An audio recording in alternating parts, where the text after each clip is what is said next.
Some emergencies change everything in a single heartbeat.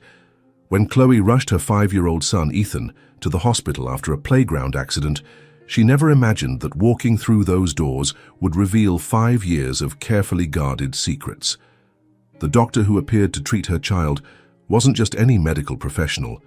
It was Jonathan, the man who had vanished from her life without knowing he was about to become a father. But the shock in his eyes when he saw Ethan's face said it all. He recognized those familiar features staring back at him. But what happened next? No one in that room could have imagined. If this story is already making your heart race, hit that like button, subscribe to the channel, and tell us in the comments, where are you listening to this story from? Your support is what keeps these emotional journeys alive. Saturday afternoon had started like any other for Chloe Martinez. Sunlight filtered through the kitchen windows as she prepared Ethan's snack, watching her 5-year-old son play in the backyard through the glass door. His brown hair bounced as he chased after a butterfly, and for a moment she felt that familiar sensation of gratitude mixed with melancholy. Ethan had the same piercing green eyes she knew so well, eyes that haunted and comforted her at the same time. "Mom, I'm going to the playground with Tommy," Ethan shouted, running toward the neighbor's house. Chloe waved, adjusting the apron around her waist. "Be careful, sweetheart," she called back, never imagining that those simple words would become a premonition. 2 hours later, the peace of her afternoon was shattered by the urgent ring of the doorbell. Mrs. Henderson, their neighbor, stood at the door with Ethan in her arms, tears streaming down the child's face and a red stain spreading across his shirt sleeve. "Chloe, dear, there's been an accident," Mrs. Henderson said, her voice trembling. "He fell off the slide and I think he hurt his arm." Chloe's world stopped for a second before speeding up double time. Her maternal instincts kicked in immediately. "It's okay, baby. Mommy's here," she murmured, taking Ethan into her arms. The little boy sobbed against her neck, and she felt her heart breaking into microscopic pieces. "We're going to the hospital right now." The drive to St. Mary's Hospital was a blur of traffic lights, whispered prayers, and Ethan's silent tears in the back seat. Chloe gripped the steering wheel so tightly her knuckles were white, and she kept glancing in the rearview mirror, checking on her son. "Mommy, it hurts a lot," he whimpered, and each word was like a stab to her chest. "I know, sweetheart. We're going to make you feel better real soon," she promised, though inside she was in complete panic mode. The emergency room was moderately busy for a Saturday afternoon. Cold fluorescent lights illuminated the sterile environment, and the smell of disinfectant mixed with the palpable anxiety in the air. Chloe quickly filled out the admission forms while Ethan nestled against her, still quietly sobbing. "Ethan Martinez?" called a caring nurse. "Room 3, please." Chloe followed down the hallway, holding Ethan's good hand with one of hers and carrying her purse with the other. Her heart was racing, not just from worry about Ethan, but from a strange sense of déjà vu she couldn't identify. There was something familiar about these corridors, even though she'd never been there before. "The doctor will be with you in a few minutes," the nurse said, closing the curtain behind them. Chloe helped Ethan sit on the examination table, gently wiping the tears from his face. "You were very brave, my hero," she said, kissing his forehead. The boy smiled weakly, and she felt momentary relief. Then the curtain opened. Time stopped completely. Jonathan Carter stood in the doorway, impeccable white coat, stethoscope around his neck, clipboard in hand. His brown hair was slightly gray at the temples, a change that only intensified his distinguished appearance. But it was his familiar green eyes that made Chloe's world crumble and rebuild itself simultaneously. For a moment that felt eternal. They simply stared at each other. 6 years dissolved between them as if they were 6 seconds. Chloe felt all the emotions she had buried rising to the surface at once. Love, pain, anger, longing, fear. Jonathan was the first to break the silence, though his voice came out slightly hoarse. "Chloe." It wasn't a question. It was recognition loaded with a complex mixture of surprise and something she couldn't decipher. "Dr. Carter," she replied automatically, her voice steadier than expected. Instinctively, she pulled Ethan closer to her. That's when Jonathan looked at the child for the first time, really looked. Chloe saw the exact moment he noticed the familiar green eyes, the jawline, the shape of the nose. She saw when realization began to form in his expression, first as confusion, then as shock, and finally as devastating understanding. Ethan, still in pain but curious, looked between the two adults. "Mommy, do you know the doctor?" he asked with that innocence only children possess. Jonathan slowly knelt down to Ethan's eye level, and Chloe noticed his hands were trembling almost imperceptibly. "Hello there, champ," he said softly. "I heard you had a little accident today. Can I take a look at your arm?" Ethan nodded shyly, still holding his mother's hand. "It hurts a little bit," he admitted. "I bet it does," Jonathan replied, his professional voice masking the emotional storm that Chloe could see in his eyes. "Let's see what we can do to make you feel better." While Jonathan gently examined Ethan's arm, Chloe watched every movement, every expression. She saw how careful he was, how he spoke to Ethan in comforting tones, how his eyes kept returning to the boy's face with an intensity that made her stomach churn. "Well, young Ethan," Jonathan said finally, "it looks like you sprained your arm, but nothing that won't heal up quick. We're going to take an X-ray just to make sure everything's okay, all right?" Ethan smiled, the first genuine smile since the accident. "Thank you, Dr. Carter."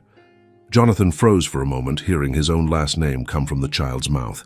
His eyes met Chloe's over Ethan's head, and she saw the unasked question hanging in the air between them like a bomb about to explode. The nurse came in to take Ethan for the X-ray, and suddenly Chloe and Jonathan were alone in the small room.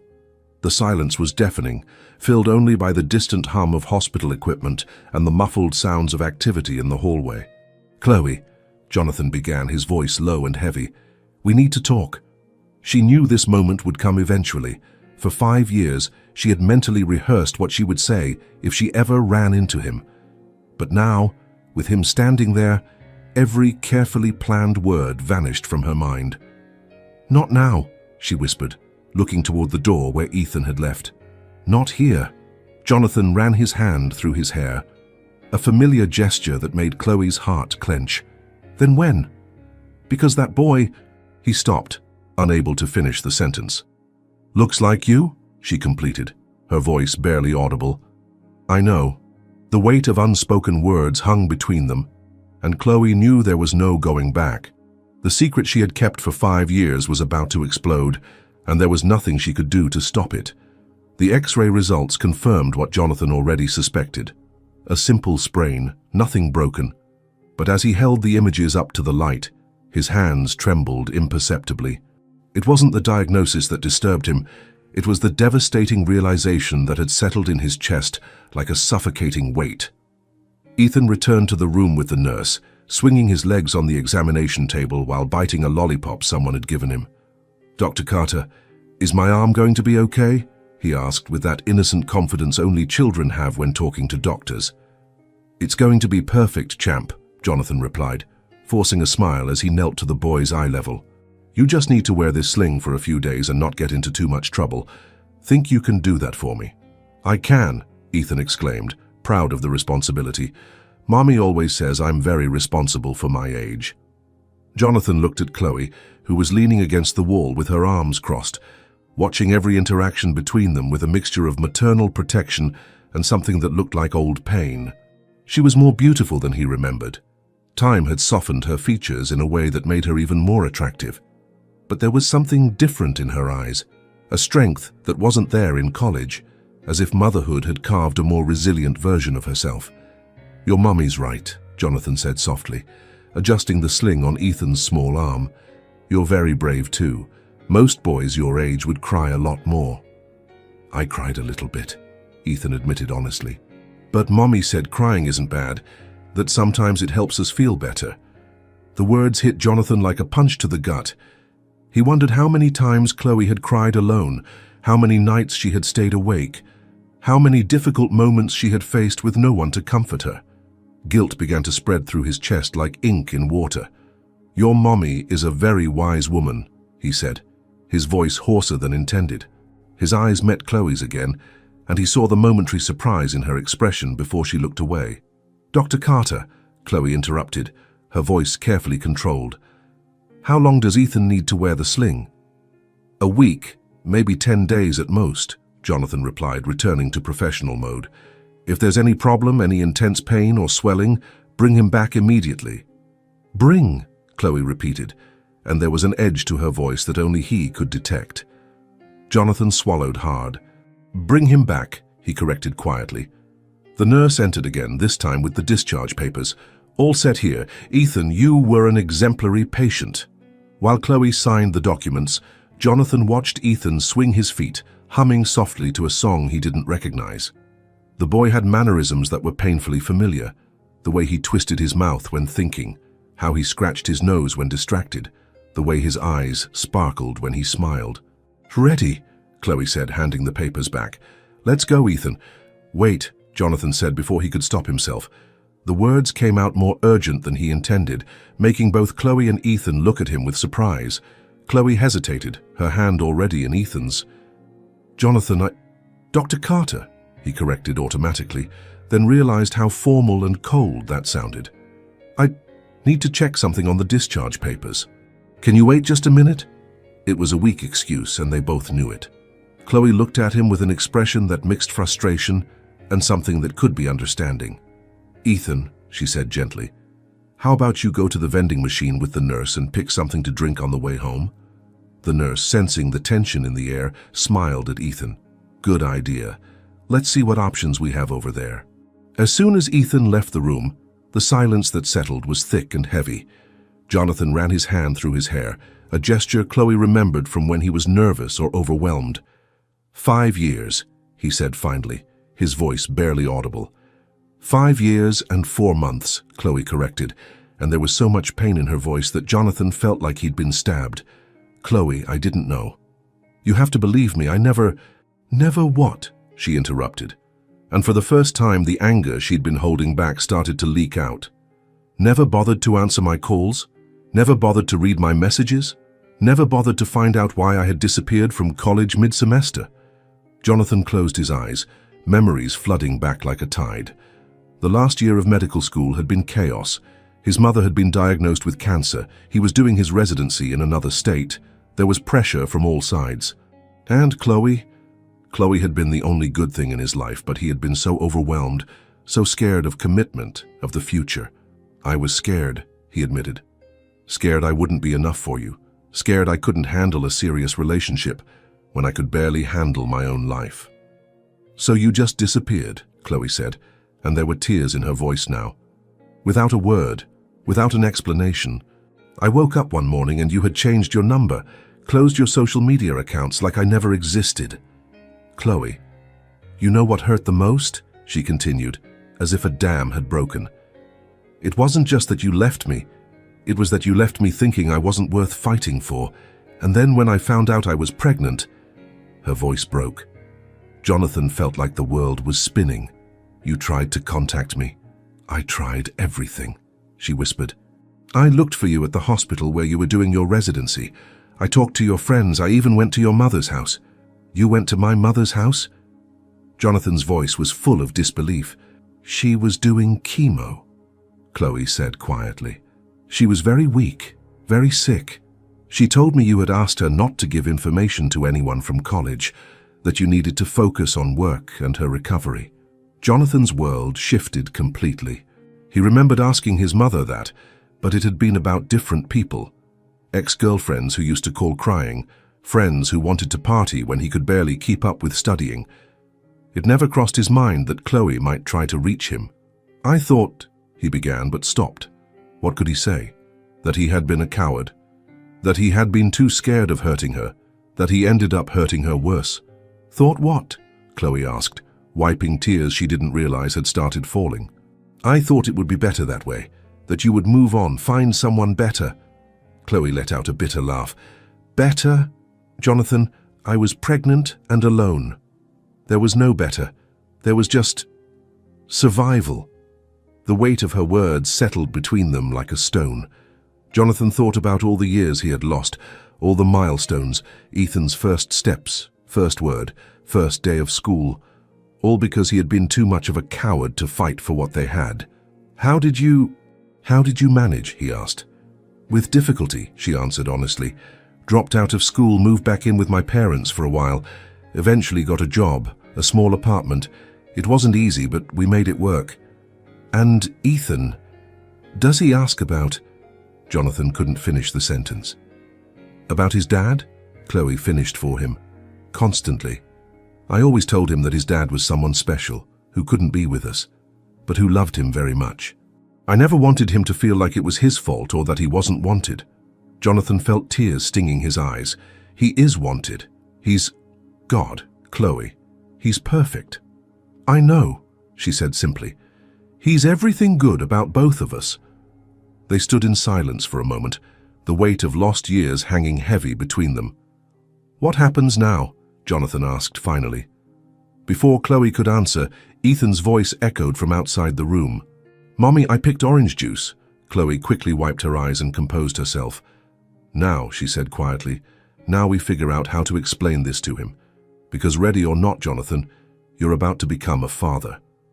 As Ethan bounced back into the room with his juice box, chattering happily about a sticker the nurse gave him, both adults looked at him with fresh eyes, Jonathan seeing his son for the first time, and Chloe seeing the father Ethan had always deserved, but never had. But neither of them was prepared for how complicated things were about to become. The hospital parking lot was nearly empty when Chloe helped Ethan into the car, carefully adjusting his seatbelt so it wouldn't hurt his bandaged arm. The boy had already gotten distracted with his tablet, watching cartoons with headphones on, completely oblivious to the emotional storm that had descended on the adults in his life. Mum, can we stop at McDonald's on the way home? Ethan asked, taking out one earphone.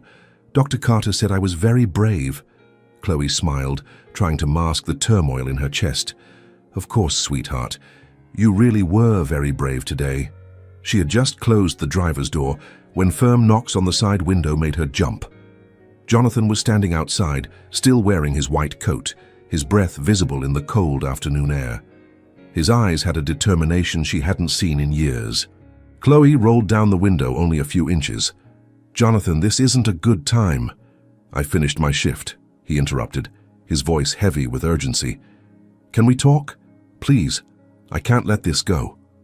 She looked at Ethan in the rearview mirror, who had put his headphone back in and was completely absorbed in his cartoon. The weight of the situation pressed on her shoulders like a mountain. 5 minutes, she said finally, unlocking the doors. Jonathan walked around the car and got into the passenger seat, closing the door softly so as not to draw Ethan's attention. The small space made them painfully close, and Chloe could smell the familiar scent of his cologne mixed with the hospital odor of disinfectant. For a moment that felt eternal.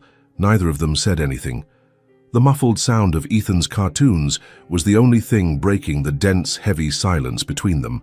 Jonathan watched her trembling hands on the steering wheel, while Chloe kept her eyes fixed on the windshield, as if she could escape the inevitable conversation. He's my son, Jonathan said finally, his voice hoarse with emotion. It wasn't a question, but a declaration that weighed tons. Chloe closed her eyes for a moment, took a deep breath, and nodded. Yes. The confirmation hit Jonathan like lightning. Even knowing it, even having seen the obvious similarities, hearing that simple word made everything brutally real. He felt as if the world had stopped spinning and then started rotating in the opposite direction. My God, he murmured, running his hands over his face. 5 years, Chloe.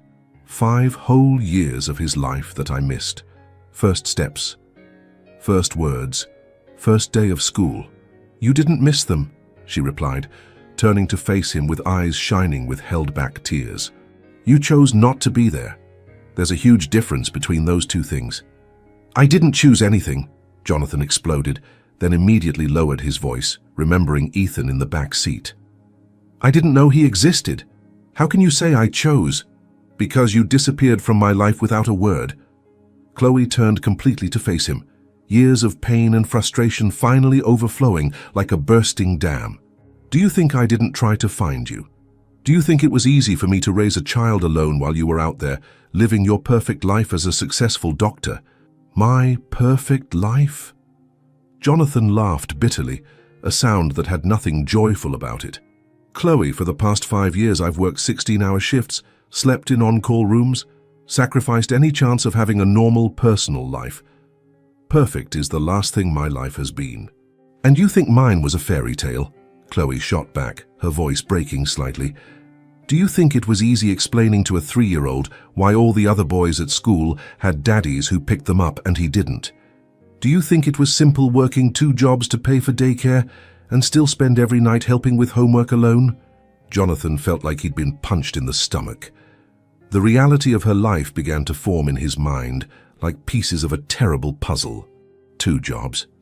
Receptionist during the day, waitress 3 nights a week, Chloe said, and there was a deep exhaustion in her voice that spoke of years of constant struggle.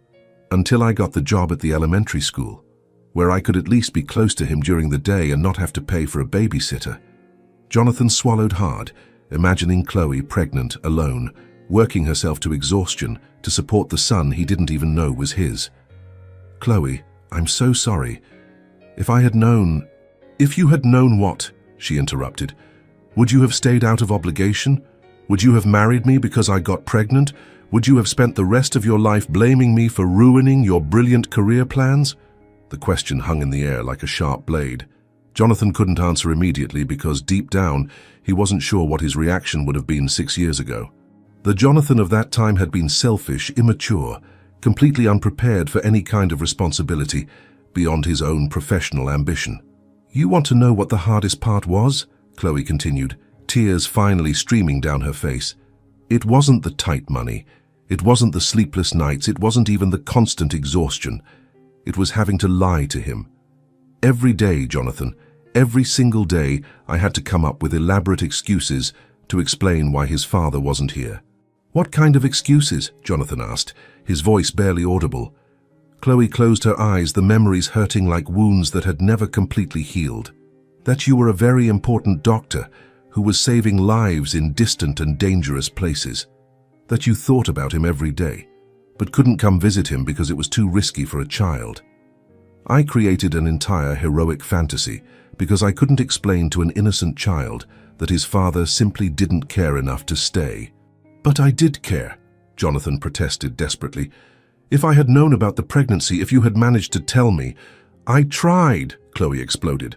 I called you hundreds of times, sent messages, emails, looked for you at the hospital where you were doing your residency. I talked to your friends, your colleagues. I even went to your mother's house, Jonathan. Your sick mother doing chemotherapy. And there I was, pregnant and desperate, begging for information about where you were. Jonathan felt the world collapse around him. He vaguely remembered asking his mother not to give information to people from college, but it had been about other matters, other people. It never crossed his mind that Chloe might be trying to contact him. She told me you had asked her not to give information to anyone, Chloe continued, her voice breaking, that you needed to focus on work and her recovery. I understood, you know. I really understood. But it still hurt like hell. Chloe, Jonathan began, but there weren't enough words to fix 5 years of pain. They sat in silence for several minutes, only the muffled sounds of Ethan's cartoons filling the space between them. Jonathan turned to look at the boy, really look at him for the first time as a father. Ethan's profile was almost identical to his at the same age, from photos he had seen. The curve of his nose, the way he concentrated, even the little habit of biting his lower lip when focused on something. What's he like? Jonathan asked suddenly, his voice filled with desperate hunger for knowledge. What do you mean? Ethan, what does he like? What's his favorite food? Does he have friends? Nightmares? Favorite toy? The questions poured out of Jonathan as if he were trying to make up for 5 lost years in 5 minutes. Chloe's expression softened slightly, maternal love momentarily overriding the pain. He's obsessed with dinosaurs. He can name all the geological periods and pronounces Parasaurolophus perfectly. His favorite food is mac and cheese, but only the kind with little sausage bits. He has a stuffed triceratops named Charlie that goes everywhere with him. Jonathan smiled despite the pain in his chest. Charlie? After Charlie Chaplin. We watched an old movie together when he was 3, and he thought it was hilarious. He said when he grew up, he wanted to make people laugh like Charlie did. He wants to be a comedian. This week, Chloe laughed, and for a moment the tension decreased. Last week he wanted to be a paleontologist, the week before an astronaut. Oh, And he's obsessed with building things, Lego, blocks, anything he can stack or put together. Jonathan absorbed every detail as if he were memorizing vital information. Does he ask about me? About his father? Chloe's smile disappeared. Constantly, especially lately. His school friends have been talking about father-son events, and he keeps asking when you're coming home. The word home hit Jonathan like a physical blow. Home, as if he had ever been part of Ethan's home, as if there were a place waiting for him in their lives. Chloe, he began, his voice thick with emotion, I want to be part of his life. I want to make up for... You can't make up for 5 years, she interrupted. You can't just show up now and expect to be his father. It doesn't work that way. Then how does it work? Jonathan asked desperately. Tell me, because I have no idea. I don't know how to be a father, I don't know how to explain this to him, and I don't even know if I have any legal rights. You don't, Chloe said dryly. You're not on his birth certificate. Legally, you're nothing to him. The words hurt, but Jonathan knew she was right. What do I need to do? Paternity test? Lawyers? I'll do whatever it takes. I don't want lawyers involved, Chloe said quickly. Not yet, anyway. This is about Ethan, not about legal battles or custody disputes. So what do we do? Jonathan asked. Chloe was quiet for a long moment, watching Ethan's reflection in the rearview mirror. When she spoke, her voice was careful, measured. If you're serious about this, really serious, then we go slow, very slow. I won't allow him to get attached to someone who might disappear again when things get complicated. I won't disappear, Jonathan said firmly. You already did once. That was different. I was different. Prove it, Chloe challenged. Because I won't let you break his heart like you broke mine. Before Jonathan could respond, Ethan took out one of his earphones. Mom, are we going home soon? I'm getting hungry. Of course, sweetheart, Chloe replied, her voice instantly warm and maternal. Just finishing up a conversation. Ethan noticed Jonathan for the first time since they'd gotten in the car. Hi, Dr. Carter. Are you coming with us to McDonald's? Jonathan's breath caught in his throat. A casual invitation, so innocent and trusting, from a son who didn't know he was talking to his father. Jonathan looked at Chloe, who gave an almost imperceptible shake of her head. Dr. Carter needs to get back to work, Chloe said gently. But maybe we'll see each other again soon. Okay, Ethan said cheerfully, putting his earphone back in. Jonathan opened the car door but hesitated before getting out. Chloe, I meant what I said. I want to be part of his life, whatever it takes. She looked at him for a long moment, as if trying to read his soul. Then we'll see, she said finally. But Jonathan, I don't make promises you can't keep. Not to him. As Jonathan watched them drive away, Ethan's small hand waving at him through the rear window, he made a silent promise. He would prove to Chloe that he had changed. He would prove to Ethan that he was worth waiting for. But first he needed to figure out exactly how to be a father to a child who didn't even know that's what he was destined to be. 3 days had passed since the encounter at the hospital, and Jonathan couldn't get Ethan out of his head. During surgeries, between appointments, in the brief moments of rest during his shift, the image of the boy was always there, like a constant presence accompanying him. He had spent hours on the internet researching child development, appropriate toys for 5-year-olds, and even videos on how to talk to small children. On Wednesday morning, Jonathan made a decision that left him both nervous and hopeful. During his lunch break, he drove to the elementary school where Chloe worked. He didn't have a specific plan, just a desperate need to see her again, to find a way to start building some kind of relationship with his son. Pine Valley Elementary School was a cozy single-story building, painted in soft shades of blue and yellow, with children's drawings decorating the windows. Jonathan parked across the street, watching children play in the yard during recess. His heart raced when he spotted Ethan running after a ball with other boys, the sling still on his arm. But that didn't stop him from participating in the game with enthusiasm. He has your energy, a familiar voice said behind him.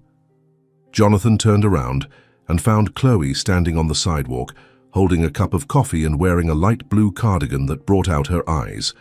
She had come out of the school without him noticing, probably to get some fresh air during her break. Chloe, he said, feeling like a teenager caught doing something wrong.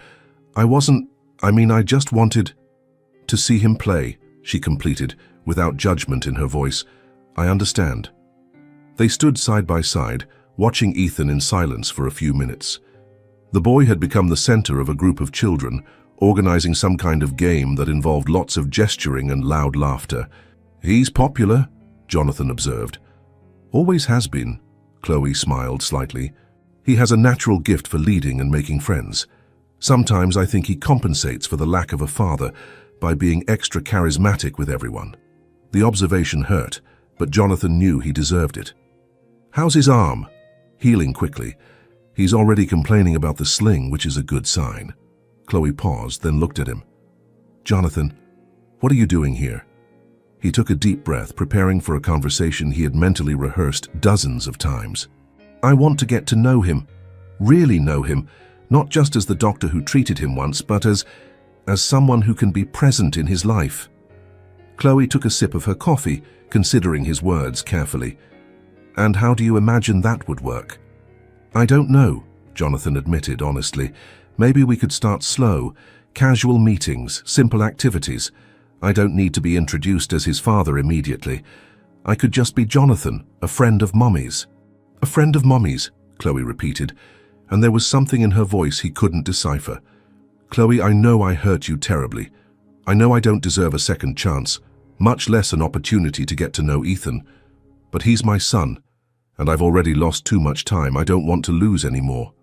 Before Chloe could respond, the school bell rang, and the children began heading inside. Ethan waved animatedly at something in their direction, and Jonathan realized the boy had spotted Chloe. "Mommy!" Ethan shouted, running toward the fence. "Did you see how I kicked the ball, even with my hurt arm?" "I did, my champion," Chloe replied, her face lighting up with that maternal love that Jonathan found simultaneously beautiful and devastating. "Very good." That's when Ethan noticed Jonathan standing next to his mother. His eyes widened with surprise and genuine joy. "Doctor Carter, did you come visit me at school?" Jonathan glanced quickly at Chloe, who gave an almost imperceptible nod. "Hi, Ethan. I came to see how you were feeling after our appointment." "Much better," Ethan said proudly, carefully moving his arm in the sling. "The teacher said I can draw with my left hand today. Want to see my drawing of the Tyrannosaurus Rex I made yesterday?" "I'd love to," Jonathan replied, surprised by the intensity of emotion he felt, seeing the boy's genuine enthusiasm. "Ethan, you need to go back to class," Chloe gently reminded him. "Recess is over." "Oh, right," Ethan said, disappointed. Then his eyes lit up with an idea. "Dr. Carter, do you want to come have dinner at our house someday? I can show you all my dinosaurs." Jonathan felt his heart stop. A spontaneous invitation, innocent from his own son. He looked at Chloe, who seemed to be fighting an internal battle. "That would be really nice, Ethan," Jonathan said carefully. "But it would have to be when your mommy says it's okay." "Mommy?" Ethan turned to her with those irresistible eyes that were a miniature version of Jonathan's. "Please, I promise I'll eat all my vegetables without complaining." Chloe looked between Jonathan and Jonathan could see the struggle happening in her expression. Fear fighting against hope, maternal protection confronting the desire to make her son happy. "Maybe," she said finally, "if Dr. Carter isn't too busy at the hospital." "I'm never too busy for dinosaurs," Jonathan said, and was rewarded with the brightest smile he had ever seen on Ethan's face. "Yay! Then it's a date!" Ethan exclaimed, then ran off to catch up with his classmates. Jonathan and Chloe were alone again, Ethan's invitation hanging between them like a fragile bridge over an abyss of lost years. "You don't have to feel obligated," Jonathan said quietly. "If it's too soon, too complicated." "It's not about me," Chloe interrupted. "It's about him. And for some reason I can't fully explain, he liked you. That doesn't happen often." "What do you mean?" Chloe sighed, adjusting her purse strap on her shoulder. "Ethan has always been cautious around male father figures, male teachers, friends' fathers. My neighbor who tried to be kind to him, he's polite but distant. But with you," she paused, "with you, he was different. Since the hospital, like he recognized something." The observation made Jonathan's chest tighten. "DNA," he murmured. "Maybe," Chloe agreed, "or maybe it's just coincidence." They began walking slowly back toward Jonathan's car. "So, dinner?" he asked hesitantly. "Saturday," Chloe said, before she could change her mind. 6 o'clock, but Jonathan, some rules. Anything. First, you're a friend of Mommy's. Nothing more, nothing less. Second, if you promise him something, you have to follow through. No matter what happens, no matter if you change your mind later. Third, if this becomes too complicated or confusing for him, we stop immediately. Jonathan nodded solemnly. Understood. And Jonathan? Chloe stopped and looked directly at him. Don't delude yourself into thinking that one dinner means we're back together or that there's any romantic possibility between us. This is only about you getting to know Ethan, nothing more.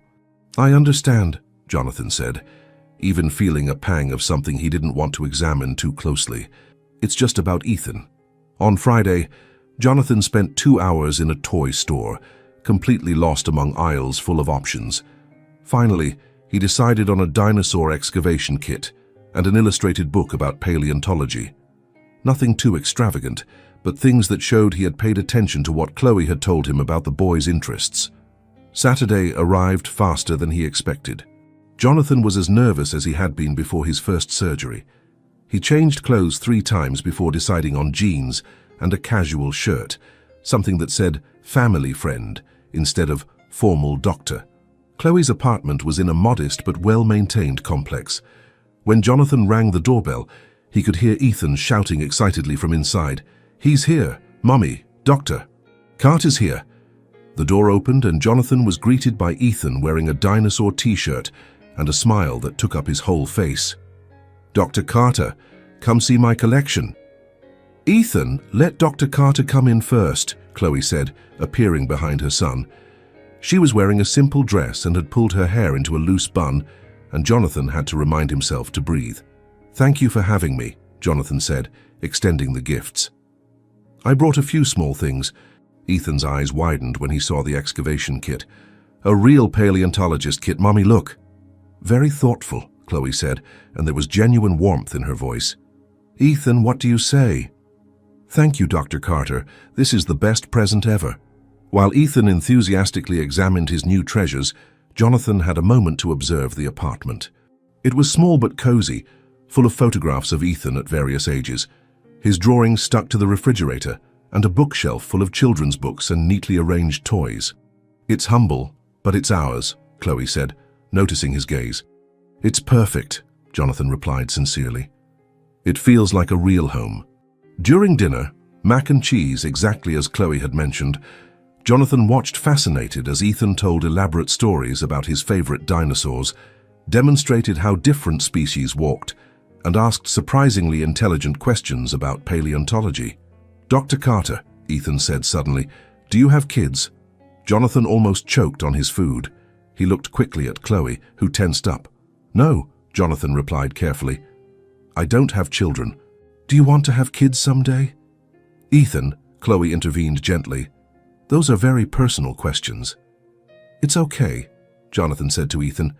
"And yes, I would very much like to have children someday." "You'd be a really cool daddy," Ethan declared matter-of-factly. "You're gentle and smart, and you understand about dinosaurs." Jonathan's heart broke and filled simultaneously. If only Ethan knew he was looking at his own father at this very moment. "Thank you, Ethan. That's one of the biggest compliments I've ever received." After dinner, they sat on the living room floor, and Ethan showed Jonathan every item in his dinosaur collection. Jonathan was genuinely impressed by the extent of the boy's knowledge and his passion for the subject. "This is Charlie," Ethan said, picking up the stuffed triceratops that Chloe had mentioned. "He sleeps with me every night."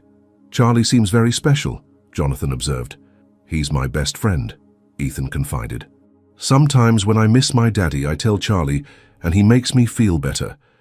The casual comment hit Jonathan like a physical blow. He looked at Chloe, who had tears in her eyes that she was trying to hide. "Ethan," Jonathan said gently, "tell me about your daddy." "Well," Ethan said, getting more comfortable, "Mommy says he's a hero who saves people in places very far away. Sometimes I wonder if he thinks about me, or if he knows that I'm getting bigger and learning new things." "I'm sure he thinks about you every single day," Jonathan managed to say, his voice thick. "And I'm sure he's very proud of the amazing little boy you're becoming." "You really think so?" "Absolutely." As they continued playing, Jonathan felt something shift inside him. This wasn't just about biology or guilt anymore. Ethan was genuinely an incredible kid, funny, intelligent, kind, curious about everything. Jonathan found himself genuinely enjoying the child's company, not just because he was his son, but because Ethan was simply a joy to be around. When it came time for Jonathan to leave, Ethan hugged him goodbye, a spontaneous and warm embrace that left Jonathan struggling not to cry. "Dr. Carter, can you come back again soon?" "If your mommy says it's okay," Jonathan replied, looking at Chloe. "We'll see," she said, but there was less resistance in her voice than before. As Jonathan drove home that night, he couldn't stop thinking about how natural it had felt, sitting on that living room floor, listening to Ethan's stories, seeing his excitement about dinosaurs and learning. For the first time since discovering the truth about his son, Jonathan felt something beyond guilt and regret. He felt hope, and more importantly, he felt love. Real, growing love for a little boy who deserved so much more than 5 years of absence and excuses. The delicate approach had begun, and despite all the complexity and potential heartbreak ahead, Jonathan knew there was no going back. Ethan had found his way into Jonathan's heart, and now all Jonathan could do was prove that he was worth the risk of letting him stay. 2 weeks had passed since the first dinner at Chloe's house, and Jonathan had become a regular presence in Ethan's life. Saturdays had turned into adventures at the park, Sundays into Lego building sessions, and even some weeknights included phone calls where Ethan would animatedly tell him about his day at school. The relationship was flourishing naturally, and Jonathan felt like he was discovering a part of himself he didn't even know existed. What he didn't realize was that someone was watching his every move.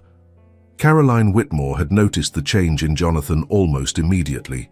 After 2 years of an on-and-off relationship that she had always assumed would eventually lead to marriage, his sudden distraction left her deeply unsettled. Jonathan was arriving late to dinners they had planned, cancelling dates at the last minute, and worse yet, there was a light in his eyes that she hadn't seen in a long time, a light that definitely wasn't caused by her. Caroline wasn't a woman accustomed to being ignored. As the daughter of Dr. Richard Whitmore, Administrative Director of St. Mary's Hospital, she had grown up expecting things to go her way. At 32, she was a competent pediatrician with an impeccable appearance and social connections that most people envied. Jonathan Carter had been her greatest romantic conquest, and she had no intention of losing him to whatever was stealing his attention. On Wednesday morning, Caroline decided to make a surprise visit to Jonathan's office during his break. She found the door ajar and could hear him talking on the phone, his voice softer and warmer than it usually was with her. "No, Ethan, velociraptors weren't really as big as they show them in movies," Jonathan was saying, laughing at something the child had responded. "They were about the size of a large turkey." Caroline frowned. Who was Ethan? And why was Jonathan having conversations about dinosaurs during work hours? "Of course we can go to the Natural History Museum on Saturday," Jonathan continued. "I'll ask your mommy if she wants to come too. It would be fun for all 3 of us." "All 3 of us?" Caroline felt a stab of something dangerous growing in her chest. Jonathan was dating a woman who had a child. That explained the distraction, the cancellations, the way he seemed to be in another world lately. She knocked on the door and entered before he could respond. "Jonathan, darling, I hope I'm not interrupting anything important," she said with her most charming smile, noting how he quickly said goodbye to the call. "Caroline," Jonathan said, and she didn't like the slightly guilty tone in his voice. "What are you doing here?" "Can't I visit my boyfriend at work?" she asked, approaching his desk. "You've been so busy lately. We can barely see each other." Jonathan ran his hand through his hair, a gesture Caroline recognized as nervousness. "Sorry, things have been complicated." "With work?" she asked casually, though every fiber of her being was on high alert. "Among other things," Jonathan replied vaguely. Caroline decided not to press the issue at the moment, but her mind was already working. She had reached the top of her profession by being meticulous and determined, and she wasn't going to let some mysterious intruder ruin her plans without a fight. That afternoon, Caroline made some discreet calls. It wasn't difficult to find out information about Jonathan's recent patients. Being the director's daughter had its advantages. One name caught her attention: Ethan Martinez, 5 years old, treated for a sprained arm. The mother listed was Chloe Martinez. A quick search on social media revealed Chloe's profile, an attractive woman who worked as an administrative assistant at an elementary school. Her photos were filled with images of an adorable boy with strikingly familiar green eyes. Caroline studied the photos with growing alarm. There was something about the child that bothered her, but she couldn't identify what it was. On Friday, Caroline decided to do a little field work. She drove to Pine Valley Elementary School at lunchtime, hoping maybe to catch a glimpse of the woman who had captured Jonathan's attention. What she didn't expect was to see Jonathan coming out of the school building next to a brunette woman, both laughing, while a child ran ahead of them toward the playground. Caroline parked across the street, watching through her sunglasses as the scene unfolded like a perfect domestic movie. She saw Jonathan kneel down to talk to the boy, saw the gentle way he adjusted something on the child's backpack, saw the radiant smile the boy gave him in return, and then, when Jonathan stood up and the sun hit his face at just the right angle, Caroline saw the resemblance, the shape of the eyes, the jawline, the way the boy gestured when he spoke animatedly. Caroline felt like she'd been punched in the stomach. It wasn't just that Jonathan was dating a woman who had a child. It was worse, much worse. That was Jonathan's son. Caroline sat in the car for several minutes after they left, her mind racing through the implications. Jonathan had a son she didn't know existed, a son who clearly already had a strong relationship with him, a son who meant that any future relationship with Jonathan would always include this woman and this child. Her carefully laid plans for a life together suddenly seemed impossibly complicated. Worse yet, she could see from the way Jonathan looked at both Chloe and the boy that he was emotionally invested in a way that went far beyond casual dating. Caroline Whitmore wasn't a woman who accepted defeat gracefully. She had worked too hard, invested too much time, to allow an old flame and her child to steal what she considered rightfully hers. If Jonathan couldn't see that Chloe was clearly a gold digger trying to trap him with a child who might not even be his, then Caroline would have to open his eyes.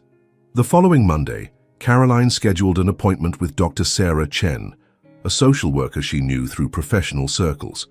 She carefully crafted a story about concerns regarding a child she had observed being inadequately supervised, a single mother who seemed to be struggling with parental responsibilities. "I hate having to bring this up," Caroline said, her voice carefully modulated to express appropriate concern. "But as a mandated reporter, I feel I have to share what I've observed. The child seemed neglected, and there were signs suggesting the mother might not be providing adequate care." Dr. Chen, a dedicated social worker who took child welfare seriously, listened attentively as Caroline provided enough details to make her story credible without being too specific. She gave Chloe's full name and address, claimed to have witnessed concerning behaviors on multiple occasions, and suggested that a welfare check might be necessary.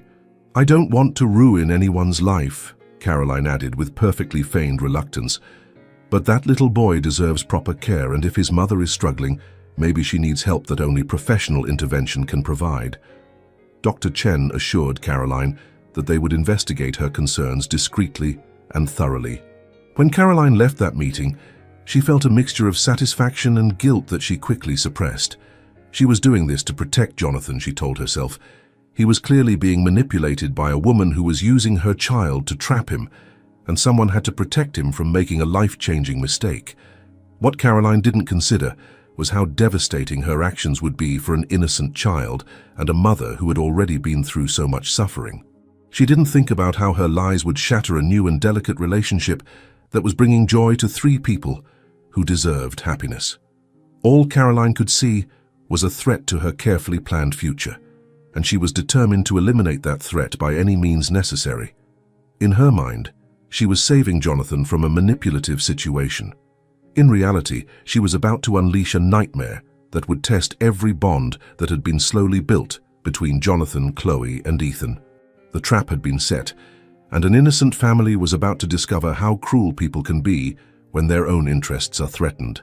As Caroline drove home that night, checking her impeccable appearance in the rearview mirror, she allowed herself a small smile. Soon Jonathan would see what kind of woman Chloe really was. Soon he would realize that Caroline was what he needed, someone from his own world, someone without complicated baggage, someone who could give him a proper life. She had no idea that her actions were about to backfire spectacularly, or that sometimes the people you try hardest to destroy are stronger than you ever imagined they could be. But she was about to find out. 3 days later, an official letter from social services arrived at Chloe's house, and the world she had built so carefully to protect Ethan began to crumble around her. Caroline had underestimated the strength of a mother fighting for her child, and was about to learn that some battles cost much more than you're willing to pay. The war had begun, but Caroline still didn't know she had chosen the wrong opponents. The call came on Thursday at 7 in the morning, waking Jonathan from restless sleep. Chloe's voice on the other end of the line was broken, desperate, as if the world had collapsed on her during the night. "Jonathan, I need you," she said, and there was a vulnerability in her words that made his heart stop. "Social services was here. They want to take Ethan." Jonathan sat up in bed immediately, completely awake. "What?" "Chloe, calm down. Tell me what happened." "They said they received a report," she sobbed. "They claimed I'm negligent, that I don't take good care of Ethan. They said they have evidence that he's being inadequately supervised, that our home isn't a safe environment." "That's ridiculous," Jonathan said, already getting up and looking for clothes. "Anyone who spends 5 minutes with you two can see that you're an exceptional mother." "They didn't believe me, Jonathan." The social worker, Dr. Chen, had the look of someone who had already decided everything before even entering our house. She asked leading questions, wrote down everything I said as if they were confessions of guilt. Jonathan felt fury growing in his chest. "Where's Ethan now?" "With me still, but they said they're coming back tomorrow with a court order if I don't resolve the safety issues they identified. Jonathan, I don't know what to do. I don't have money for a lawyer. I don't have influential family. I don't have anything."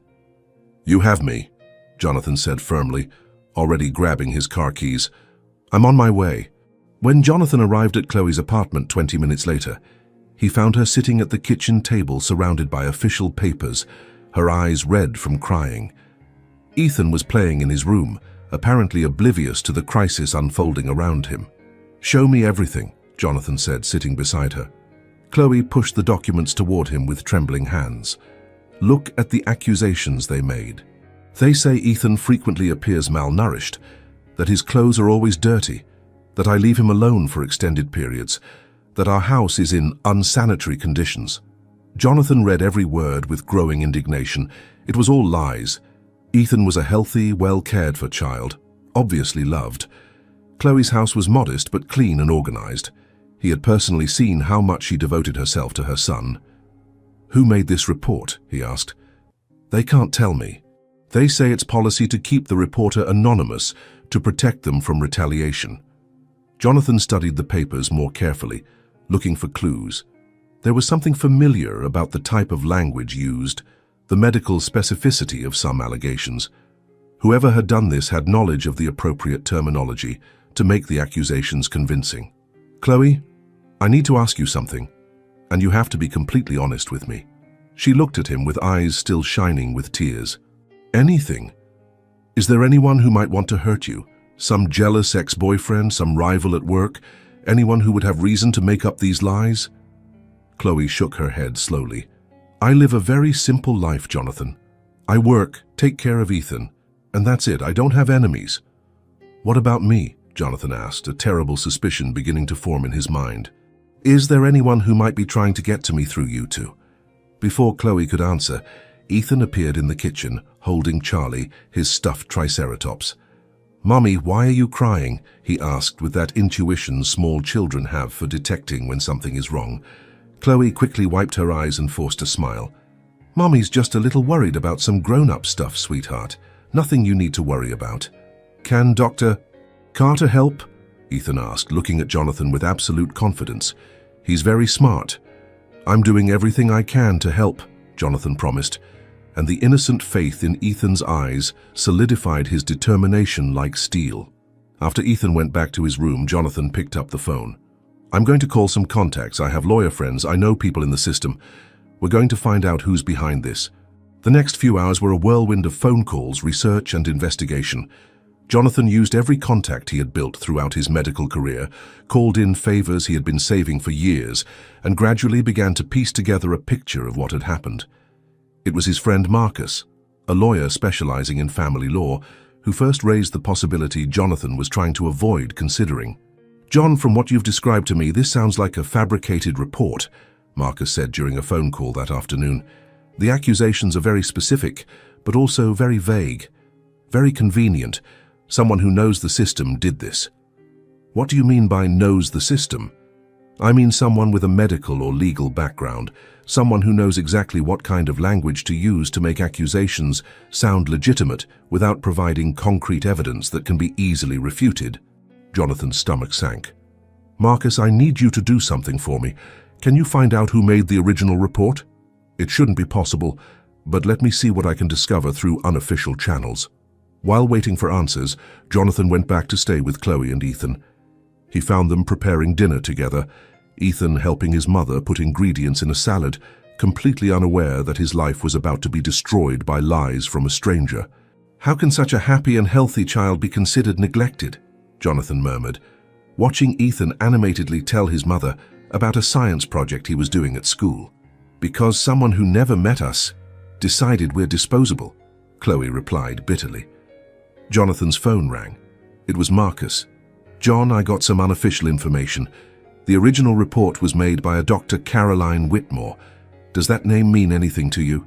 Jonathan's blood went cold. Caroline. His ex-girlfriend had done this. She had lied to social services, had used her position and medical credibility to fabricate accusations against an innocent woman and a child she didn't even know. "Jonathan?" Marcus continued. "Are you still there?" "I'm here," Jonathan replied, his voice dangerously low. "Marcus, I need you to prepare a complete defense for Chloe, today, and I need everything you can get on how to prove that a report was fabricated.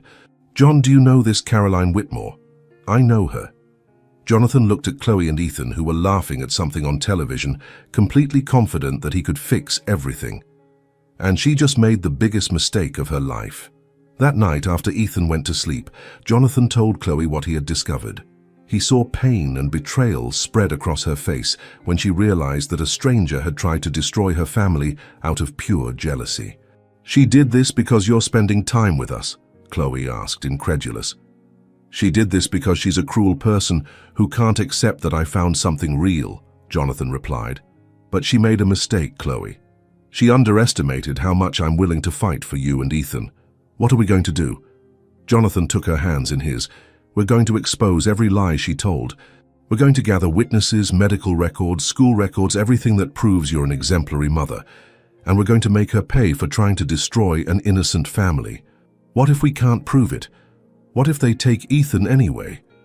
Jonathan looked into her eyes with a determination she had never seen before. "That's not going to happen. I promise you, Chloe. I promise by everything that's sacred to me. No one is going to separate you two. No one." For the first time since the crisis had begun, Chloe felt a spark of hope. Jonathan wasn't just helping out of guilt or obligation.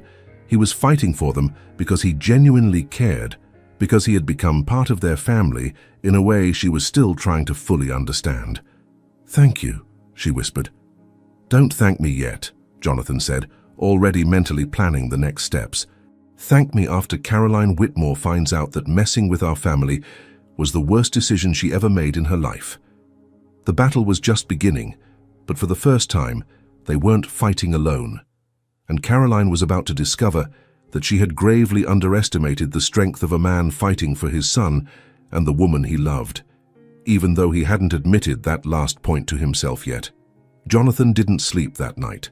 He spent the hours before dawn working methodically, gathering evidence, making calls to trusted colleagues and building a solid case against Caroline.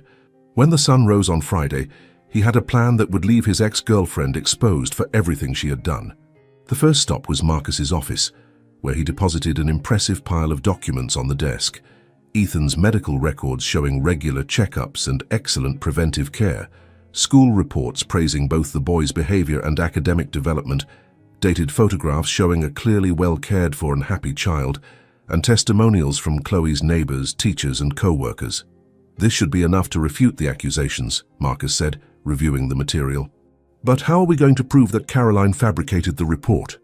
Jonathan smiled grimly. Leave that to me, I have some ideas. The next step was the riskiest. Jonathan knew he needed a confession from Caroline, or at least evidence of her true motivations.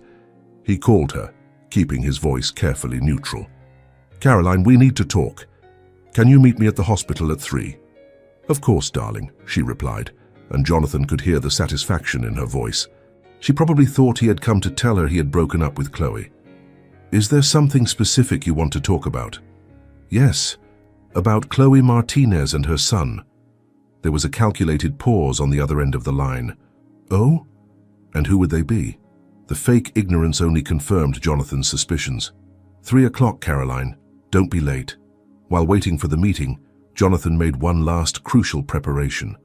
He called Dr. Sarah Chen, the social worker responsible for Ethan's case. Dr. Chen, this is Dr. Jonathan Carter from St. Mary's Hospital. I understand there are some concerns about one of my patients, Chloe Martinez, and her son, Ethan. Dr. Carter, I can't discuss specific details of the case. I understand perfectly, Jonathan interrupted, but I'd like to provide some relevant information as the doctor who recently treated Ethan. I'd also like to suggest that you investigate more deeply into the motivations of the person who made the original report. What do you mean by that? I mean, I have reason to believe the report was fabricated by someone with personal motives to harm Ms. Martinez, someone who never had significant contact with her or her son, but who has access to medical information and knows appropriate terminology to make accusations sound convincing. Dr. Chen was silent for a moment. Those are very serious accusations, Dr. Carter. Yes, they are, and I have evidence to support them. I can be in your office in an hour with complete documentation proving that Ethan Martinez is a healthy, well-cared-for, and deeply loved child. I can also provide information about who really made this report and why. At 3 o'clock that afternoon, Jonathan was sitting in the hospital cafeteria when Caroline appeared. She was impeccably dressed, as always, but there was a tension in her smile that she couldn't completely hide. Jonathan, darling, you look exhausted, she said, sitting across from him. These people have been very stressful for you, haven't they? What people? Jonathan asked, keeping his tone casual. You know, that woman and her son. The whole situation must be very complicated for someone in your position. Jonathan leaned forward slightly. Caroline, can I ask you something? How do you know about Chloe and Ethan?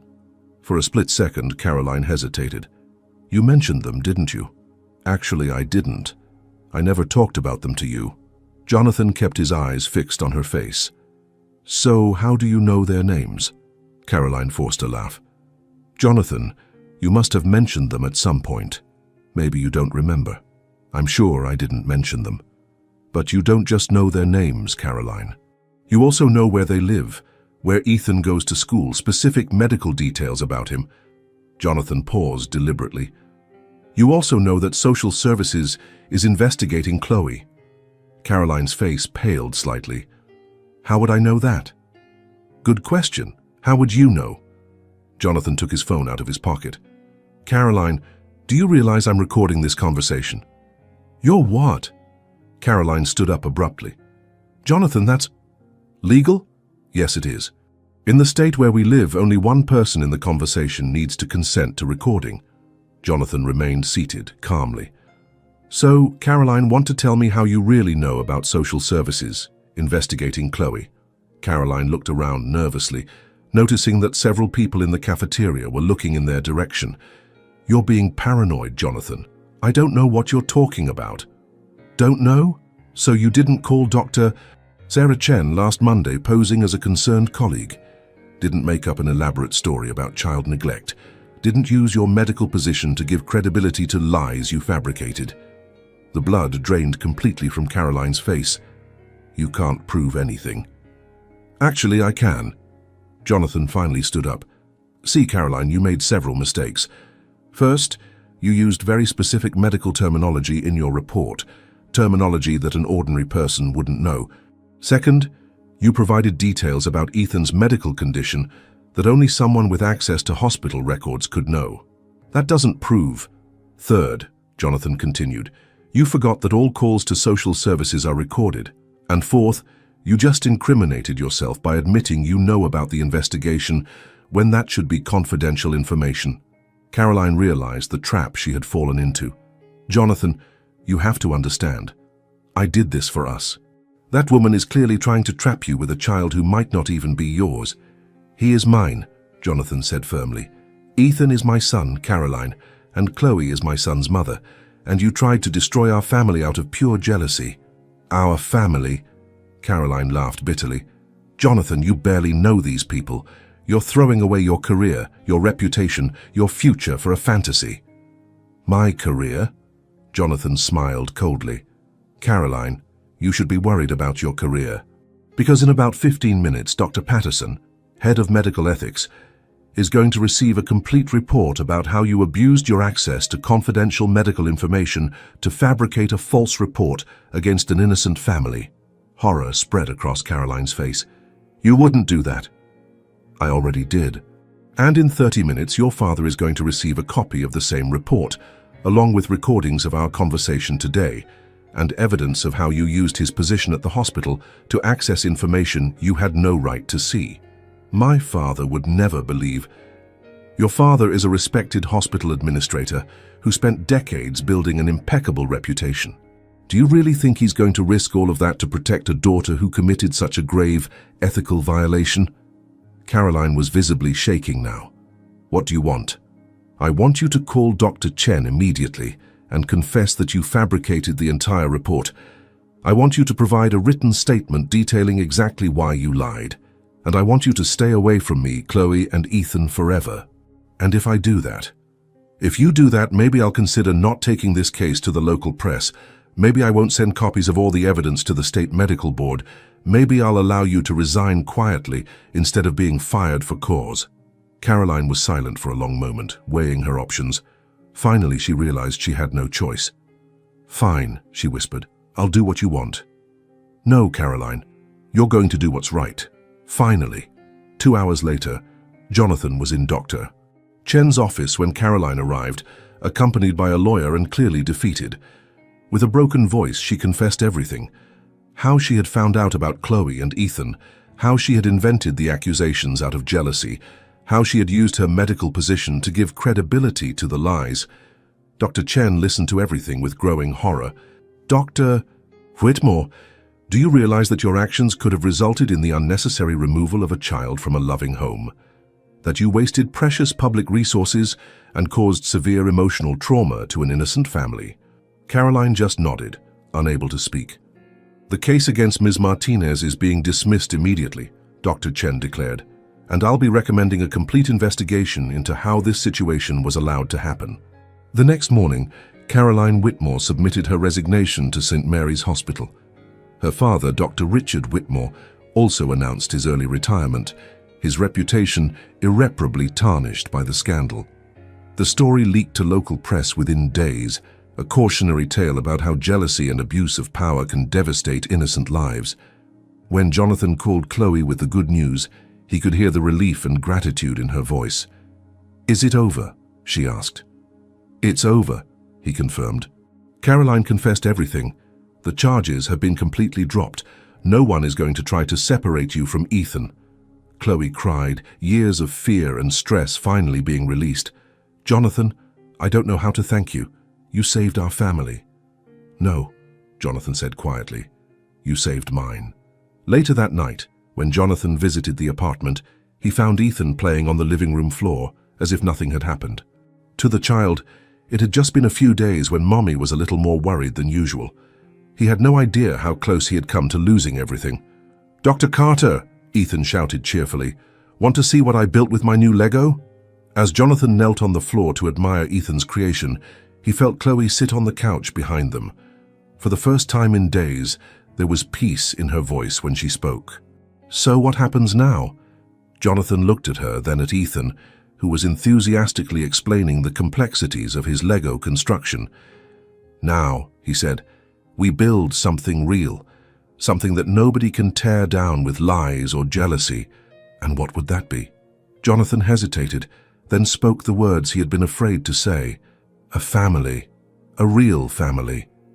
Ethan looked up at both of them with that intuitive wisdom children sometimes possess. "Are we going to be a real family now?" Jonathan and Chloe exchanged a look, years of hurt and mistrust finally giving way to something stronger. "Yes," Chloe said softly, "I think we are." And for the first time since everything had begun, Jonathan felt like they really would be okay. Caroline had tried to destroy them, but instead, she had only made them stronger, made them realize what they really meant to each other. The battle was over. The family had won. The 3 months that followed brought a peace that none of them had experienced before. With Caroline's threat finally eliminated and the truth about Ethan's paternity accepted by everyone, Jonathan could focus on what really mattered, building a life with his son and the woman who had become the center of his universe, even though he still didn't have the courage to fully admit it. Jonathan's visits became more frequent, more natural. He had negotiated a reduction in his hospital hours, prioritizing free mornings to take Ethan to school and weekends completely dedicated to family. Chloe's apartment had become his refuge, the place where he felt more like himself than at any other time in his life. Ethan had flourished with Jonathan's constant presence. The boy now called him John with affectionate familiarity, and it was obvious to anyone who saw them together that there was a deep and genuine connection between them. Jonathan taught Ethan to ride a bike in the park, helped with school projects about dinosaurs, and spent countless hours on the living room floor building increasingly elaborate constructions with Lego blocks. But it was in Chloe's kitchen on a rainy Thursday at the end of September that Jonathan realized he had fallen completely in love. He had arrived early from the hospital, finding Chloe preparing dinner while Ethan did homework at the kitchen table. The scene was so domestically perfect, so naturally welcoming, that Jonathan stood in the doorway just watching. The way Chloe hummed softly while cooking, how she occasionally leaned over to help Ethan with a difficult word, how her hair fell loose over her shoulders after a long day of work. "Are you going to stand there or help me with this salad?" Chloe asked without turning around, but he could hear the smile in her voice. "Sorry," Jonathan said, entering the kitchen and washing his hands. "I was just taking all this in." "All what?" Jonathan hesitated, then decided to be honest. "You two. This life. How everything seems to fit perfectly when I'm here." Chloe stopped stirring the pasta sauce and looked at him. There was something different in her eyes, a softness that hadn't been there in the first months of their reconnection. "John," Ethan shouted from the table, "can you help me with this word? It's really hard." Jonathan approached, leaning over Ethan's shoulder. "Sure, champ, what word?" "Paleontology," Ethan said, pointing to his science book. "I know what it means, but I can't spell it right."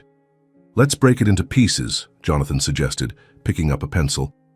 "Paleo means ancient, onto means being, and logi means study. So it's the study of ancient beings." "Like dinosaurs," Ethan exclaimed, "exactly like dinosaurs." While helping Ethan with his homework, Jonathan felt Chloe's eyes on them. When he finally looked up, she was leaning against the counter, watching them with an expression that made his heart race. "What?" he asked. "Nothing," she said softly.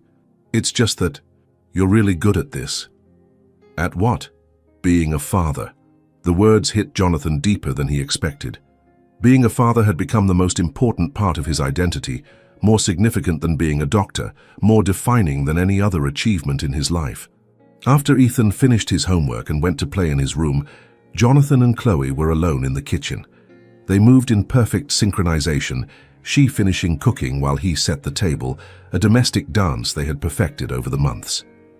"Chloe," Jonathan said as she put the pasta in a large bowl, "can I ask you something?" "Of course." "Do you ever think about the future?" "Our future?" She went still for a moment, then continued serving the food. "Every day. And what do you see?" Chloe put the spoon aside and turned to face him completely. "I see you here every night helping Ethan with homework. I see you teaching him how to tie shoelaces and explaining how stars work. I see the three of us on the couch watching movies on Sunday, arguing about which pizza to order." She paused. "I see a real family, Jonathan. A family we built together, not because we had to, but because we chose to." Jonathan felt like his heart was going to explode. "I see that too. But?" "There's no but," he said, moving closer to her. "Chloe, These past months have been the best of my life. Not just because of Ethan, though discovering I'm his father has been incredible. It's because of you, because of us. Chloe lowered her eyes. Jonathan, I love you, he said simply. I love you now, as an adult, as a mother, this strong and independent version of you who built a beautiful life for our son. And I love the woman you always were, even when I was too much of an idiot to realize what I was losing. Tears began to form in Chloe's eyes. Are you sure? Because, Jonathan, if you're just feeling obligated because of Ethan... Stop, Jonathan said, placing his hands on her shoulders. Listen to what I'm saying. I love you. Not out of obligation, not out of guilt, not because we're Ethan's parents. I love you because you're the most incredible woman I've ever met, because you made our son into an extraordinary boy, because when I'm with you, I feel complete in a way I've never felt before. Oh, Jonathan, she whispered. I want to build a life with you, he continued. I want to wake up with you every morning. I want to argue about who forgot to buy milk. I want to teach Ethan to drive in 10 years and disagree with you about which college he should choose. I want everything, Chloe. The whole messy, imperfect, beautiful life. Chloe was crying now, but smiling at the same time. I want that too. Then marry me, Jonathan said, and the words came out before he could censor himself. Chloe blinked, surprised. What? Jonathan realized he had made an accidental marriage proposal in the kitchen, without a ring, without planning, but somehow it felt perfectly right. Marry me, Chloe.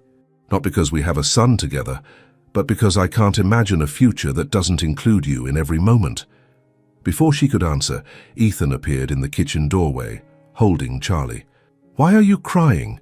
He asked, worried. We're not sad, sweetheart, Chloe said, quickly wiping her eyes. Sometimes grown-ups cry when they're very happy too. Ethan seemed to consider this. Like when I got my first dinosaur kit. Exactly like that, Jonathan said. Ethan approached them. John, are you going to live with us? Jonathan looked at Chloe, who nodded almost imperceptibly. I'd love that, Ethan. What do you think? I think it's awesome, Ethan exclaimed, jumping with joy. Finally, I'll have a real daddy who lives with me. The words real daddy hit Jonathan like lightning. Ethan, do you want to call me daddy? Ethan looked confused. Aren't you my daddy?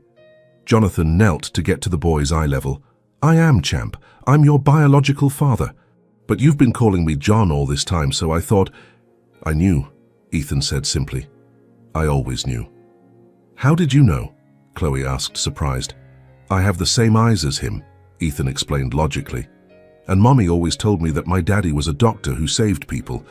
And John is a doctor and saves people. And besides, he added with the wisdom of a 5-year-old, he loves me the way daddies love kids. You can tell. Jonathan felt tears stinging his eyes. You can tell? Of course, like when you get all worried when I hurt my knee at the park, and when you smile when I tell bad jokes, and when you always know exactly what story to tell when I have nightmares. Jonathan looked at Chloe, who was crying openly now. So, Ethan continued, are you guys getting married? Because I think that would be really cool. Can we have a wedding with dinosaurs? Jonathan and Chloe started laughing, the emotional tension transforming into pure joy. Of course we can have dinosaurs at the wedding, Chloe said. So is that a yes? Jonathan asked. That's a yes, she replied, and when he kissed her, Ethan clapped enthusiastically. Yay! Now we're going to be a real family officially. We already were a family, champ, Jonathan said, hugging both Ethan and Chloe. We're just going to make it official. As the three of them hugged in the kitchen, surrounded by the smell of homemade dinner and the sound of rain outside, Jonathan knew he had found his place in the world. It hadn't been easy getting there, and the path had been full of pain, misunderstandings, and near devastating losses. But it was worth every difficult moment to get to this. A real family, built on true love, honesty, and the kind of commitment that wasn't based on obligation, but on a conscious choice to be together through whatever life might bring. The ring would come later.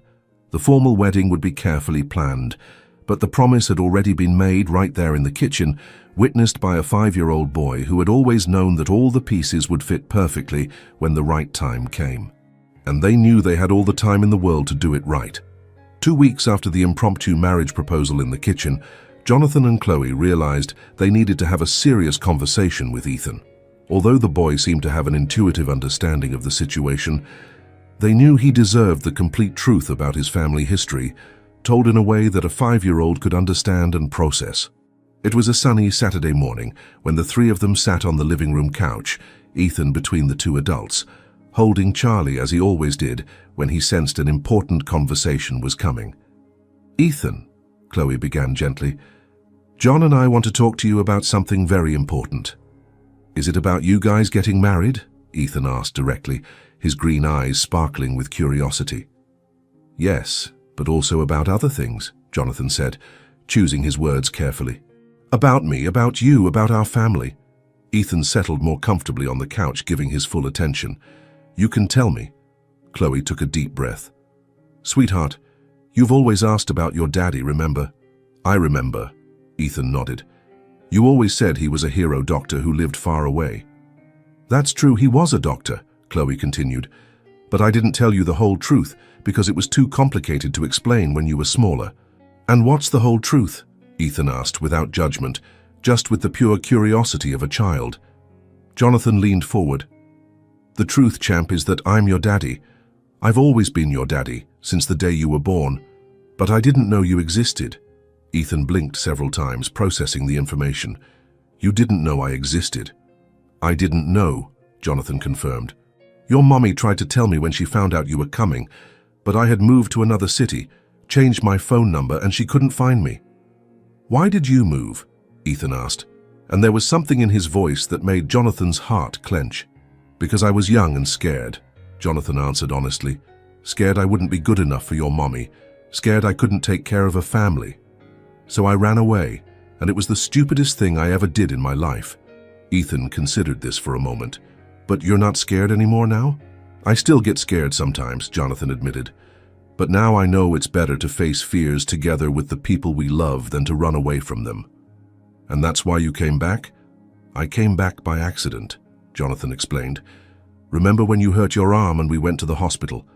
I was the doctor on duty that day. When I saw you, I knew immediately that you were my son." Ethan's eyes widened. "That's why you had that weird look when you saw me." "Exactly," Jonathan smiled. "It was the biggest shock and the biggest joy of my life at the same time." Ethan was quiet for a few minutes, hugging Charlie and clearly processing everything he had heard. Jonathan and Chloe respected his silence, letting him absorb the information at his own pace.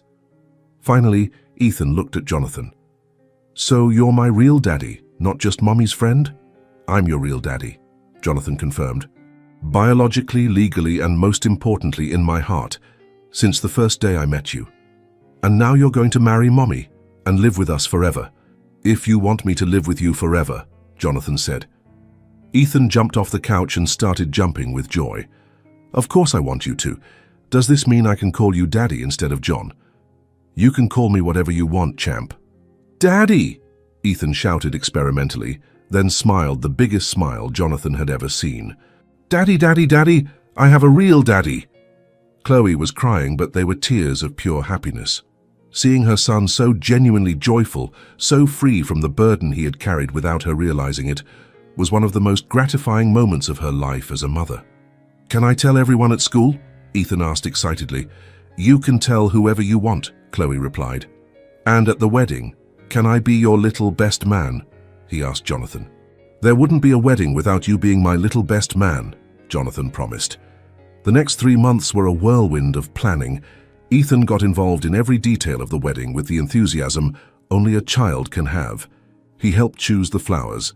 There have to be some green ones like dinosaurs, insisted the cake have at least one layer shaped like a triceratops, and practiced walking down the aisle carrying the rings every day after school.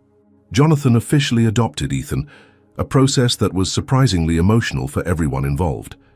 On the day the judge declared the adoption finalized, Ethan hugged Jonathan and whispered, "Now you're my daddy on paper too." The wedding was set for a small, cozy farm on the outskirts of town, a place that offered the intimacy they wanted without sacrificing natural beauty. The guest list was small: close friends, some colleagues from the hospital, Ethan's teachers from school, and Mrs. Henderson, the neighbor who had become a grandmother figure to the boy. On the morning of the wedding, Jonathan woke up in the hotel room with a mixture of nervousness and anticipation he had never felt before. It wasn't anxiety about the decision. He was absolutely certain he wanted to spend the rest of his life with Chloe and Ethan. It was more the magnitude of the moment, the realization that after so many years of uncertainty and loneliness, he had finally found his place in the world. Marcus, his best man, knocked on the door at 10 in the morning. "Ready to become a married man?" "More than ready," Jonathan replied, adjusting his tie for the third time. "And an official father?" Jonathan smiled. "I've been a father for 5 months. Today the world is just officially recognizing it." At the farm, Chloe was in the bridal room with her older sister Eleanor, who had traveled from another state for the wedding. The dress was simple but elegant, in an ivory tone that perfectly complemented her skin, with a skirt that allowed her to move comfortably, important when you have a 5-year-old running around. "You look beautiful," Elena said, adjusting the simple veil in Chloe's hair. "I'm nervous," Chloe admitted. "Nervous like, am I doing the right thing? Or nervous like, I hope I don't trip walking to the altar?" "The second one," Chloe laughed. "About Jonathan. I'm absolutely certain. It's about everything else. About being a wife, about combining our lives, about officially raising Ethan together." "You're already raising Ethan together," Eleanor pointed out, "and from what I saw yesterday at the rehearsal, you work perfectly as a team." A knock on the door interrupted the conversation. "Mommy, can I come in?"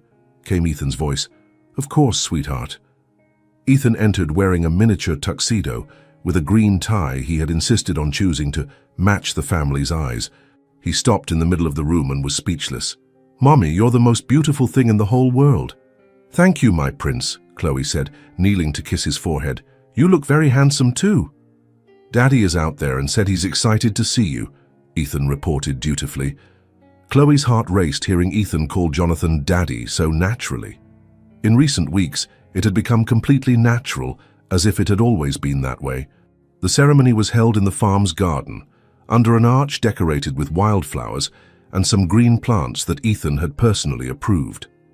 The guests were seated in rustic wooden chairs, and there was a sense of intimacy and authenticity that perfectly reflected who they were as a family.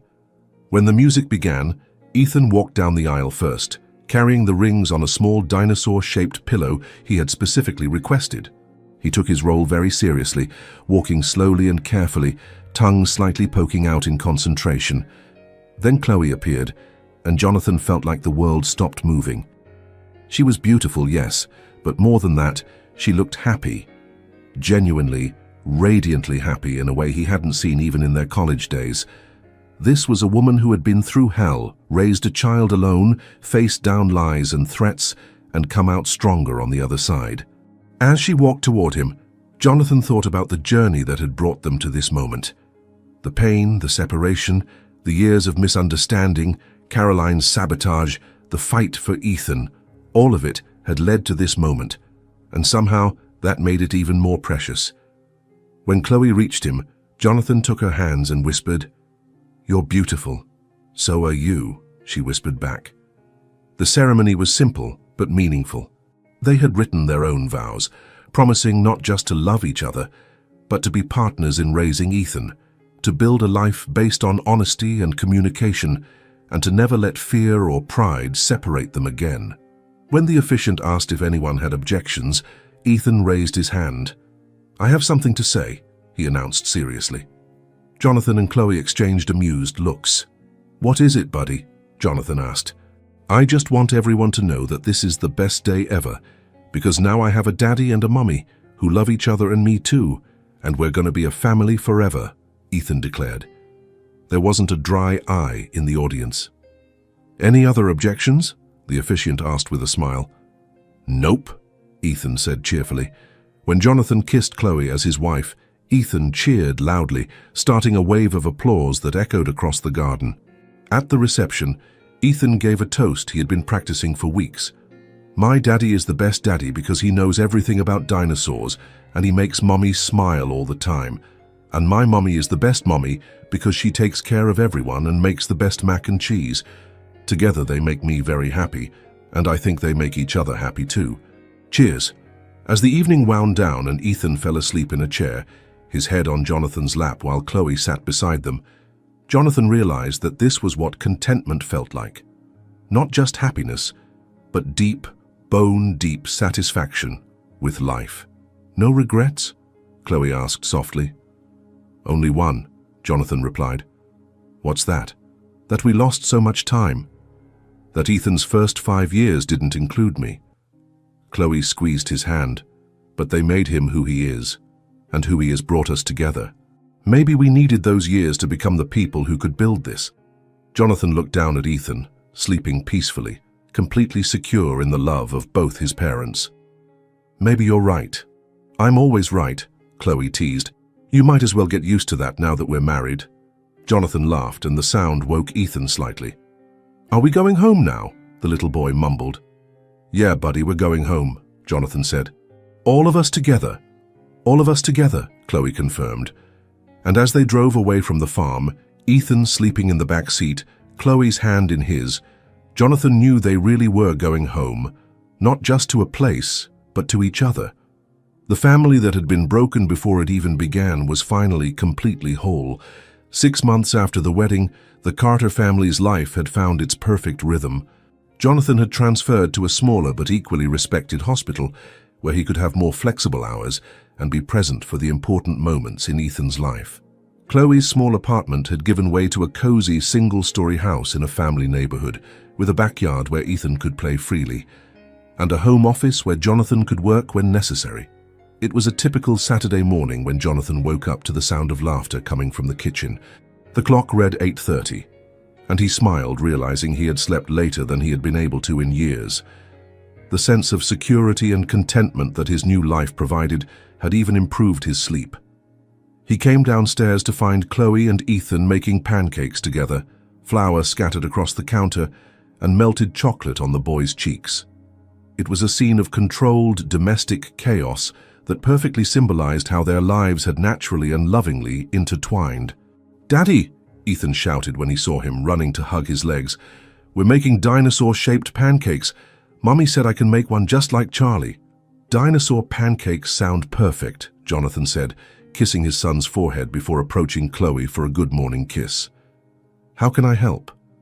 "You can sit there and be spoiled by your family," Chloe replied, gently pushing him toward the table. "It's your day to rest."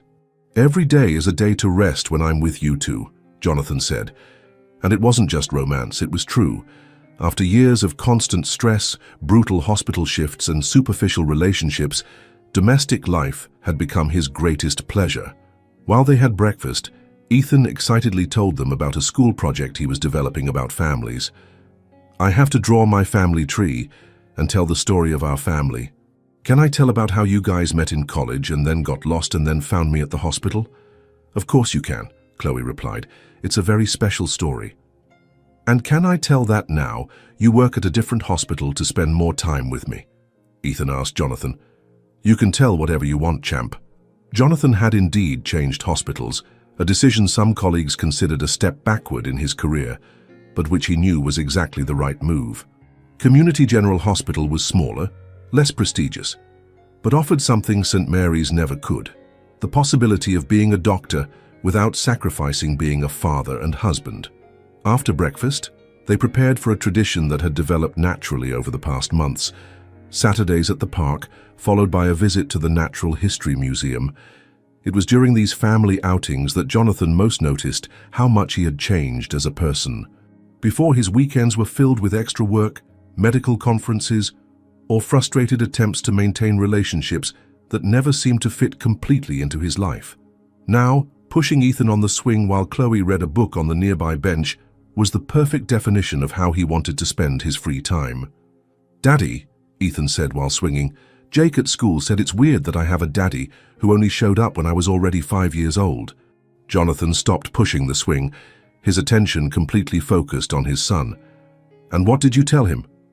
"I said that sometimes the best things in life come when we least expect them, but that makes them even more special."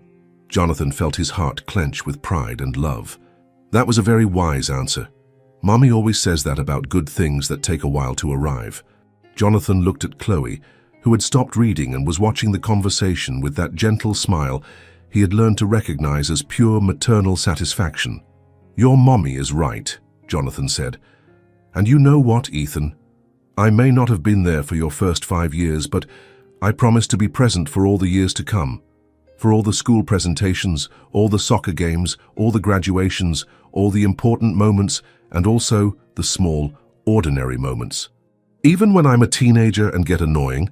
Ethan asked with the seriousness of someone who had clearly overheard conversations about children growing up.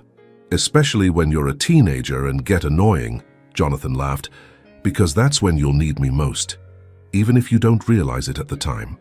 At the museum, they spent 2 hours in the paleontology section, with Ethan acting as personal tour guide, explaining each dinosaur to other visitors who stopped to listen to him. Jonathan watched with fascination as his son had inherited not only his green eyes, but also his passion for learning and teaching. "He's going to be an incredible teacher someday," Chloe commented quietly as they watched Ethan demonstrate to a family how different types of dinosaurs walked. "Or a paleontologist," Jonathan added, "or a doctor, or whatever he wants to be. The important thing is that he knows he has our unconditional support." "It's funny," Chloe said, linking her arm through his. "I used to worry so much about raising him alone, about him not having a father figure, about all the things I couldn't give him. But looking at him now—" "You did an incredible job," Jonathan interrupted. "Ethan is kind, intelligent, confident, curious about the world. That all came from you, Chloe, from your love and dedication." "Not everything," she protested softly. "He has your sense of humor, your gentleness with people, your way of explaining complicated things in simple terms. Some things just are genetic, I guess. Or maybe," Jonathan suggested, "maybe some traits just find their way to where they belong, regardless of biology." That afternoon, after returning home, Jonathan went to his home office to catch up on some patient notes while Chloe and Ethan worked on a puzzle in the living room. Through the open door, he could hear their conversation. Ethan asking questions about everything from why the sky is blue to how fish breathe underwater, and Chloe patiently answering or admitting when she didn't know and suggesting they look it up together. It struck him that this was what family legacy really meant, not just passing down genes or money or property, but passing down curiosity, kindness, the ability to find joy in everyday moments. Ethan was learning that it was okay to not know everything, that asking questions was good, that problems could be solved through patience and teamwork. Around 5 o'clock, Jonathan closed his laptop and rejoined his family. He found them both asleep on the couch, Chloe with her arm around Ethan, a half-finished puzzle scattered on the coffee table in front of them. Charlie the Triceratops was tucked between them, and afternoon sunlight was streaming through the windows, making everything look warm and golden. Jonathan stood in the doorway for several minutes, just watching them sleep. 6 months ago, this scene would have been impossible to imagine. A year ago, he hadn't even known Ethan existed. But now, watching his wife and son nap together in their living room, surrounded by the comfortable mess of family life, Jonathan couldn't imagine being anywhere else. His phone buzzed with a text message from Marcus. "Hey man, heard about a position opening up at Johns Hopkins. Department chief role, incredible opportunity. Interested?" Jonathan looked at the message, then at his sleeping family, then back at the message. A year ago, he would have been on the phone immediately, arranging interviews, preparing to compete for such a prestigious position. Now he simply typed back, "Thanks, but I'm exactly where I need to be." He deleted the message and put his phone away. Ethan stirred and opened his eyes, immediately smiling when he saw Jonathan. "Daddy, did we fall asleep?" "You did. It's okay though. Sometimes naps just happen when you're comfortable and happy." "Are you comfortable and happy?" Ethan asked, sitting up and stretching. Jonathan sat down next to them and Chloe stirred awake, automatically reaching for both her husband and son. "I'm more comfortable and happy than I ever thought was possible," Jonathan answered honestly. "Good," Ethan said matter-of-factly, "because we're keeping you." "Forever?" Jonathan asked, playing along. "Forever and ever," Ethan confirmed. "Even when I'm grown up and have my own kids, you'll still be my daddy and I'll still come to visit every Sunday for pancakes." "Every Sunday?" Chloe asked, now fully awake and smiling. "Every Sunday," Ethan said firmly. "It's going to be our family tradition." As evening approached and they prepared dinner together, another routine that had become sacred to them, Jonathan reflected on how completely his definition of success had changed. Professional achievements that once seemed crucial now felt distant, and less important than making sure Ethan felt secure and loved, than making sure Chloe knew how much she meant to him, than being present for the small daily moments that actually make up a life. During dinner, Ethan announced that he had been thinking about what he wanted to be when he grew up. "I think I want to be a dad," he said seriously. "A dad?" Chloe asked. "What about being a paleontologist or a teacher?" "I can be those things too," Ethan explained.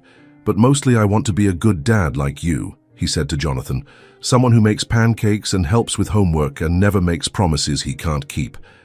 Jonathan had to excuse himself for a moment, overcome by emotion. When he returned, Chloe was explaining to Ethan that wanting to be a good father was the best career goal anyone could have. Later that night, after Ethan was asleep and they were alone in their bedroom, Chloe brought up something that had been on her mind. "Jonathan, do you ever regret giving up the fast-track career to be here with us?" "Never," he answered immediately. "Why do you ask?" "I just know that you worked so hard to get where you were, and now you're at a smaller hospital, working fewer hours, making less money.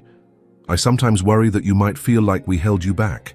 Jonathan turned to face her completely. "Chloe, listen to me. Before I found you and Ethan again, I had a successful career, but I didn't have a life. I was good at my job, but I was lonely, disconnected, going through the motions of living without actually feeling alive. Now I wake up every morning looking forward to the day. I have purpose beyond my work. I have love that goes deeper than any professional achievement could ever provide. But don't you miss the prestige, the challenge? The challenge now is being the best father and husband I can be. The prestige is earning Ethan's respect and trust every day. The success is measured in family dinners and bedtime stories and weekend adventures." He paused. "Chloe, there are plenty of great doctors in the world, but there's only one person who gets to be Ethan's dad and your husband. That's not a consolation prize. That's hitting the lottery." 6 months into their marriage, they had fallen into routines that felt like they had been doing them for decades. Jonathan picked Ethan up from school 2 days a week, and those car rides had become some of his favorite times, listening to his son's observations about the world, answering endless questions, just being present for whatever was on Ethan's mind. Chloe had bloomed in ways that Jonathan found constantly surprising. Released from the stress of single parenthood, she had started taking evening art classes, something she had always wanted to do but never had time for.